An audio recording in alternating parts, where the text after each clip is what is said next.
조용했던 의정부 경전 철안이 갑자기 시끄러워졌습니다. 앳된 얼굴의 남학생이 한 중년 여성과 거친 욕설을 주고받은 겁니다. 이 학생은 여성의 목을 팔로 휘감아 넘어뜨리기까지 했습니다. 다른 곳에선 학생들이 노인을 밀치고 욕설을 하며 위협을 했습니다. 노인의 고의성 아니었다고. 경찰이 붙잡고 보니 인근 중학교를 다니는 1학년 학생들이었습니다. 지난해엔 사진 한 장이 인터넷을 떠들썩하게 만들었습니다. 담배를 문 채 경찰서에 앉아 소셜미디어에 올릴 사진을 찍은 중학생들. 여러 차례 차량을 훔쳐 타고 경찰의 추격을 피하다 오토바이 운전자를 숨지게 한 10대들이었습니다. 공공장소에서 폭행을 하고 무면허 운전을 하다 사망사고를 내도 형사처벌은 받지 않았습니다. 현행법상 만 14세 미만인 사람은 처벌할 수 없기 때문입니다. 법을 어겼지만 처벌은 받지 않는 만 10세에서 14세의 아이들.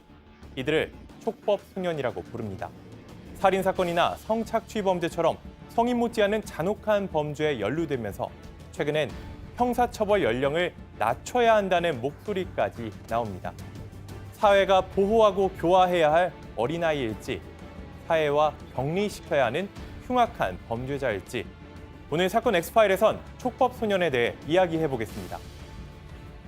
자, 앞서 보신 그 동영상 진짜 지난주에 많은 분들을 충격의 도가니 속으로 몰아넣었죠. 자, 일단 이 기자, 이 아이들 처벌을 받습니까, 안 받습니까? 일단 결론부터 말씀드리면 형사처벌은 받지 않습니다. 이 아이들이 이제 아까 말씀드린 것처럼 만 14세 미만이기 때문에 촉법소년에 해당해서 형사처벌은 받지 않고 아마 보호처분 같은 걸 받게 될 건데, 지난주 저 영상 속에 나오는 중학생 2명과 피해자 1명이 경찰 조사를 받았는데요. 의정부 지역 중학교에 다니는 1학년 학생들인 걸로 밝혀졌고, 이 학생들은 자신의 혐의는 인정을 했습니다. 이 피해자인 여성 노인, 그 목을 밀쳐서 넘어진 그 여성 노인 같은 경우에는 가해자의 처벌을 원한다는 의사를 밝힌 것으로 알려졌습니다. 하지만 실제로 제가 설명드린 것처럼 형사처벌까지는 가기 어려운 게, 해당 학생들은 중학교 1학년 만 13세입니다. 그래서 현행법상 만 14세 미만이기 때문에 형사 입건 대상이 아니고 처벌도 불가능해서 대신 법원 소년부에 송치할 전망이라고 합니다. 자, 어떤 신문 헤드라인 봤더니 이렇게 써 있어요. 촉법소년 찬스. 자, 결국 이 기자가 설명한 것처럼 저런 짓을 저질렀어도 형사처벌은 안 받으니까 이런 표현까지 쓰는 거 아닙니까? 네, 맞습니다. 왜 처벌을 받지 않는지 좀 구체적으로 알아보면, 먼저 범죄를 저지르면 방위법에 따라서 처벌을 받아야 하는데, 법에 장애가 있거나 정당방위 같이 이렇게 죄를 저질러도 처벌하지 않는 경우를 좀 규정을 하고 있습니다. 그중 하나가 바로 나이인데요. 이제 형법 제9조에 보면 형사 미성년자라고 14세가 되지 아니한 자의 행위는 벌하지 않는다, 이렇게 명확하게 적혀 있습니다. 이 조항은 1953년에 형법이 제정된 이후로 계속 유지되고 있는 조항이라고 합니다.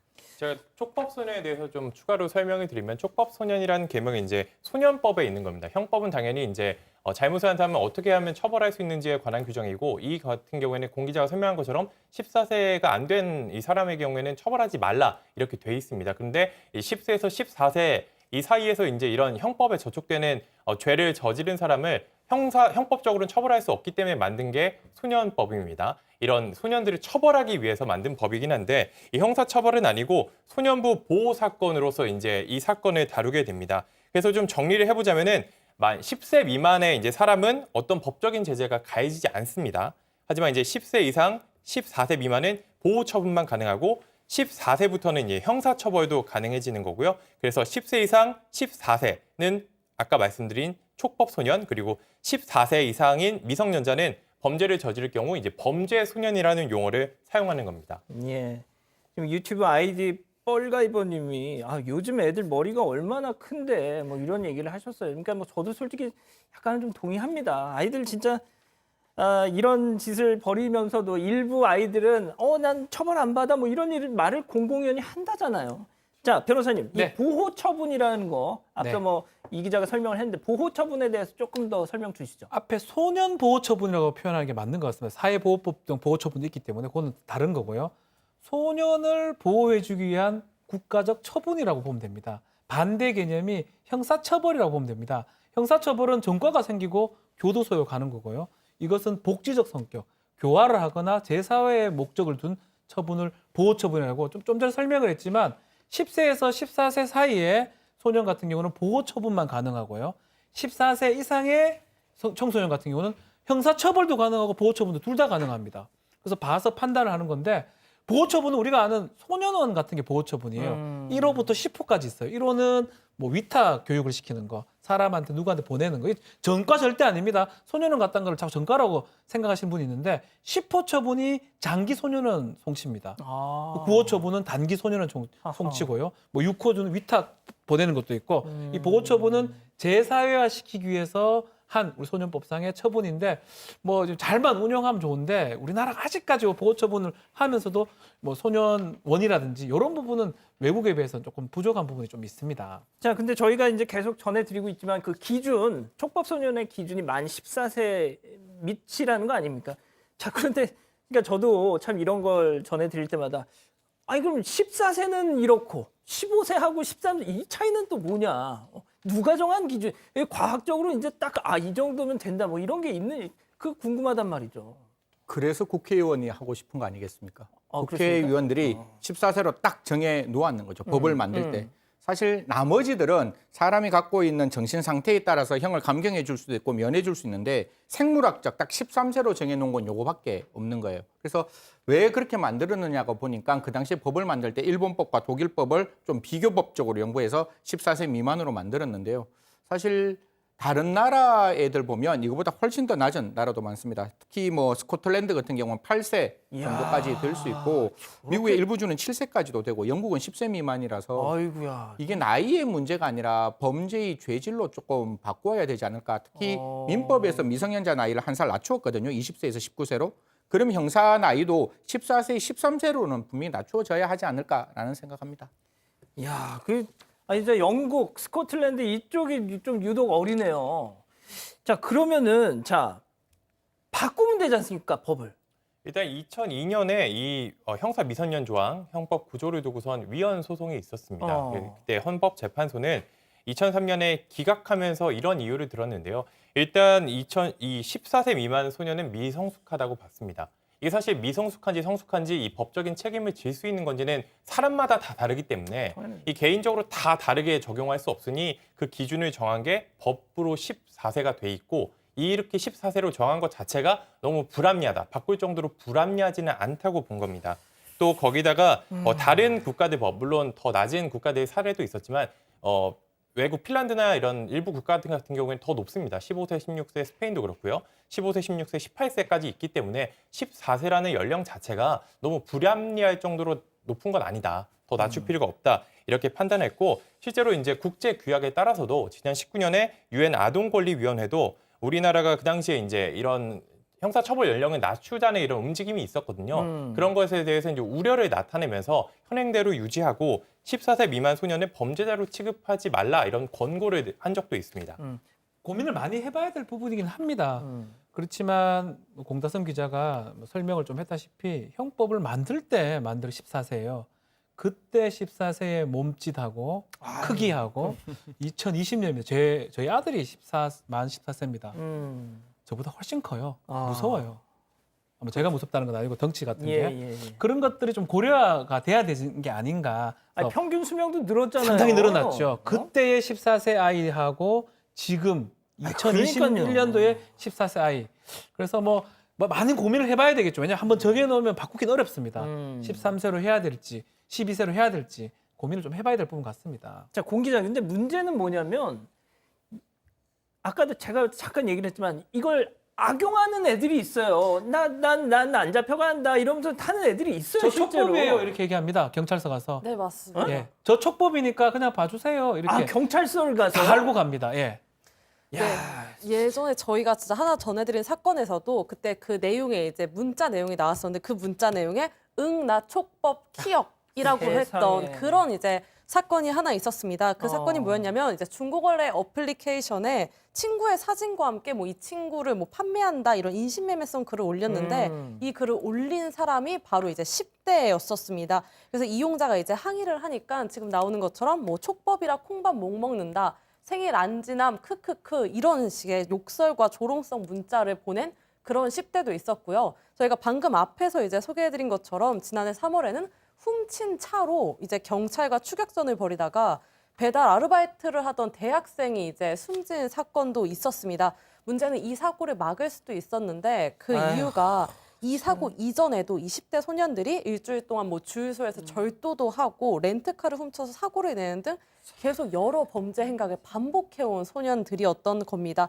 그 당시에도 근데 촉법소년이라는 이유로 풀려났고요. 이 사고를 낸 이후에도 이 소년들 뭐 소년원에 보내지거나 보호관찰 처분을 받은 것으로 전해져서 더 논란이 됐었습니다. 다른 것도 좀 더 있죠. 그렇습니다. 저희가 잘 아는 N번방 사건, 일부 가해자들은 이 촉법 소년에 해당하는 것으로도 알려졌었고, 또 2018년에는 인천에서 한 여학생이 중학생이었는데 극단적인 선택을 했습니다. 그 당시에 이제 유족들이 우리 딸이 성폭행 피해를 당했다 이렇게 주장을 했는데 그게 사실로 드러났습니다. 근데 가해자 2명 누군지 적발됐고 사실관계도 드러났는데 촉법 소년에 해당돼서 소년부로 송치를 하고 수사가 마무리가 됐습니다. 그리고 19년에도 초등학생이 흉기를 휘둘러서 동급생을 숨지게 했습니다. 살해한 건데요.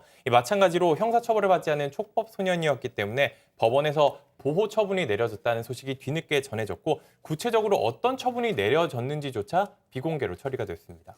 자, 아까 그 CG로도 나갔는데 국가 간 이 촉법소년 연령 비교표 그거를 보면 말이죠. 제가 아까 그랬지 않습니까? 영국 스코틀랜드 지금 저쪽이 좀 유독 낮다 이런 말씀을 드렸는데 실제 1950년대, 60년대 메리벨이라고 영국의 10살짜리 소녀가 있었는데 10살짜리 꼬마 여자애가 사람을 2명을 죽였어요. 네.